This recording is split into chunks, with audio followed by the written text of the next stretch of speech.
BJP மாதிரி ஒரு கட்சி கிடையாதுன்னு ஆரம்பத்துலேருந்து சொல்லுவார். உலகத்திலே எங்கே வேணாலும் கூட்டணி வைப்பேன், இவங்க கிட்ட வைக்க மாட்டேன் திரும்ப. ஏற்கனவே அந்த கசப்பு அனுபவம்லாம் இருக்குது. ஸோ அதுக்கப்புறம் என்ன சொல்கிறார், கூட்டணியில் கையெழுத்து போட்டு முடிஞ்ச உடனே மார்க்கெலாம் போடுவார்ல, 0 கீழே ஏதாவது இருக்காப்பா இந்த பிஜேபிக்கு போடுறதுக்கு, அதெல்லாம் சொன்னாலே கூட்டணி போட்ட உடனே என்ன தேசிய நலன் கருதிய கூட்டணி சொல்கிறாரா, அடுத்து டேய் உன் மகன் நலன் கருதிய கூட்டணி தானே, இது மாதிரிலாம் சொல்லி சார் அவன் பொய்யை தவிர எதுவும் பேச மாட்டாமா.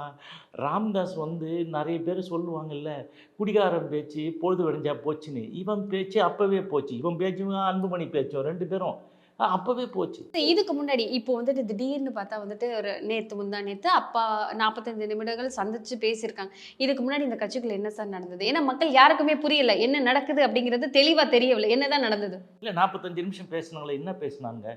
25 பேர் துப்பாக்கியில் சுட்டு செத்துட்டாங்களே, அவங்களுக்கு எதாவது நிதி கொடுக்கலான்னு பேசினாங்களா?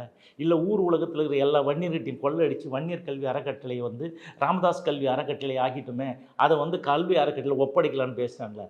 திருட்டு பசங்கம்மா இவங்க இவங்களத பற்றி பேசிக்கிறானுங்க. நான் வரணும், எனக்கு அசிங்கமாக, இன்னும் ஒழுங்கு என்னடா அசிங்கம் இருக்குது? நீ என்ன ஒழுங்கான பட்சி பையனா? நீ ஒரு தடி தாண்ட வராங்க.